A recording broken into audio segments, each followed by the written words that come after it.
When your company owns the most powerful rocket in operation, everybody in the space industry will want to do business with you.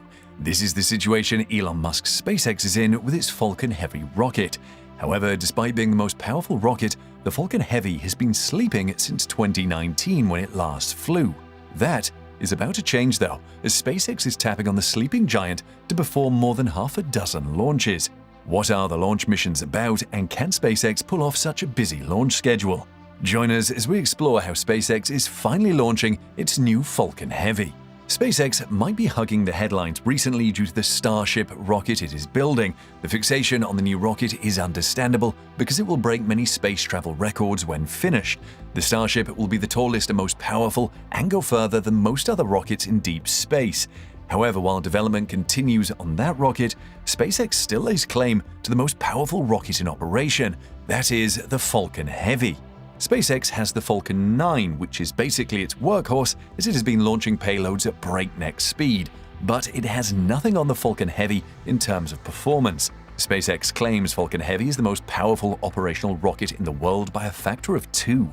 With the ability to lift into low Earth orbit nearly 64 metric tons or 141,000 pounds, Falcon Heavy can lift more than twice the payload of the next closest operational vehicle, the Delta IV Heavy. The Falcon Heavy is imposing, standing 70 meters tall and more than 12 meters wide. It weighs about 1.5 million kilograms or more than 3 million pounds. It can lift 26,700 kilograms to geostationary transfer orbit. Interestingly, if anything goes wrong with the Starship development, SpaceX can fall back on the Falcon Heavy for the trips to Mars, although it will only handle payloads of 16,800 kilograms. The Falcon Heavy is designed as a two-stage launch rocket. 3 cores make up the first stage of Falcon Heavy. The side cores, or boosters, are connected on the nose cone, the interstage, and on the octaweb. Shortly after liftoff, the center core engines are throttled down. After the side cores separate, the center core engines throttle back up to full thrust. Falcon Heavy's first stage incorporates 27 Merlin engines across 3 aluminium-lithium alloy rocket cores containing liquid oxygen and rocket-grade kerosene RP-1 propellant. Falcon Heavy generates more than 5 million pounds of thrust at liftoff, equal to approximately 18 747 aircraft. The Falcon Heavy first stage is equipped with 12 landing legs, 4 on each booster made of state-of-the-art carbon fiber with aluminium honeycomb. All 12 landing legs are stowed along the side of each booster until just prior to landing. The interstage of the Falcon Heavy is a composite structure that connects the center core on the first and second stages and holds the release and separation system.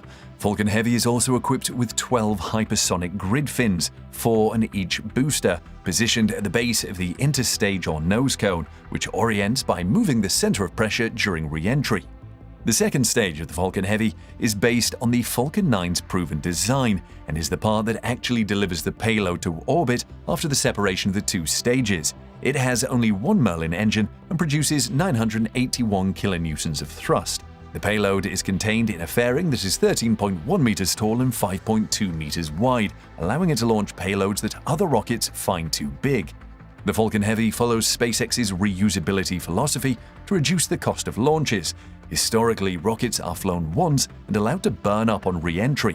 However, SpaceX recovers the boosters of the Falcon Heavy and even the fairings so they could be used for another launch. This reusability makes economic sense because compared to airlines, the Falcon 9 costs about the same as a new plane. A plane flies many times, helping to lower airfare significantly. Musk wants mission launches using the Falcon Heavy to have similar economics. As powerful as the Falcon Heavy is, though, it has not been flying for years on end. The last flight of the rocket, its third one ever, was in June 2019. However, this lack of activity was no fault of SpaceX. The US Air Force, which has since been renamed Space Force, contracted a SpaceX Falcon Heavy rocket in February 2019 to launch the USSF-44, carrying a classified payload for roughly $150 million in the fiscal year 2021. No earlier than the fourth quarter of 2020. However, the USSF-44 launch gradually slipped without explanation to Q2 2021, at which point SpaceX had fully qualified and delivered all 3 new Falcon Heavy boosters and an expendable upper stage for the mission. After 2 more slips to July and October 2021, a US military official finally offered the first hint of an explanation for what now amounted to a full year of delays, explaining the USS F-44 had been pushed into Q4 to accommodate payload readiness. This basically means the company or companies developing the payload could not finish the job on time. Because of these delays, Falcon Heavy will now have a jam-packed 2022. If there are no further delays, SpaceX has 4 major Falcon Heavy missions in its laps. They are the USS F-44, USS F-52, Viasat-3, and NASA's Psyche probe. The Psyche probe is scheduled to launch by August, with 3 planned in the first half of 2022. The Psyche mission is designed to explore an asteroid that is believed to be mostly composed of metal. A 5th mission, the USS F-67, is scheduled to launch in the 4th quarter of 2022 and on another Falcon Heavy rocket. The USS F-44 is among the most demanding of all the scheduled missions because it will be SpaceX's first direct launch to geostationary orbit, or GEO, the same for the US military. It will see the Falcon upper stage traveling for about 6 hours through and inside 2 radiation belts before reigniting for a circularization burn about 35,800 kilometers or 22,300 miles above Earth's surface. However, if the military delays again, it might end up being the second GEO launch because the Viasat launch, a rideshare, will put payloads directly in GEO in the 2nd quarter of 2022.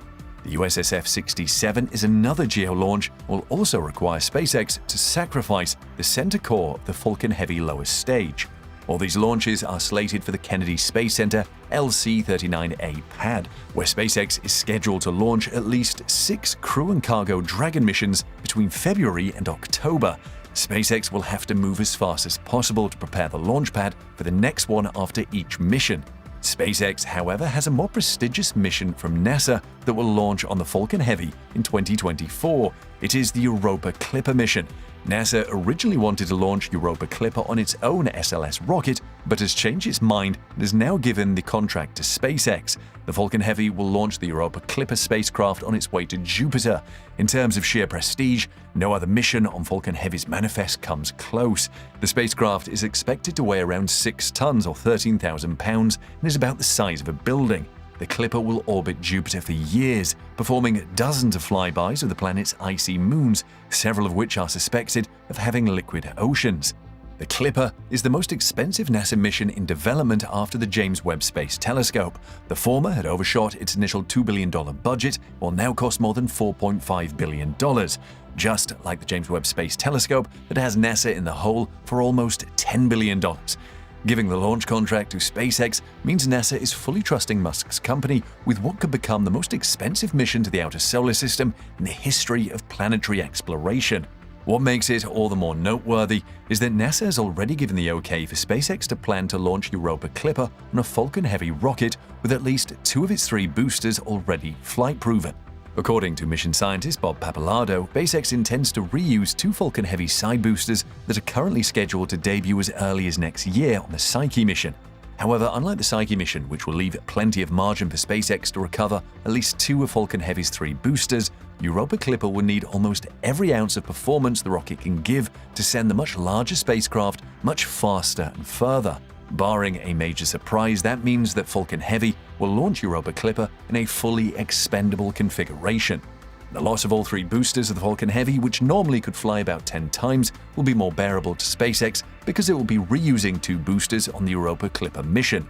Also, for NASA to agree to send one of its most important missions on used boosters shows the agency is convinced that flight-proven hardware is actually better. And, at the risk of saying the obvious, it also means NASA accepts that SpaceX knows what it is doing.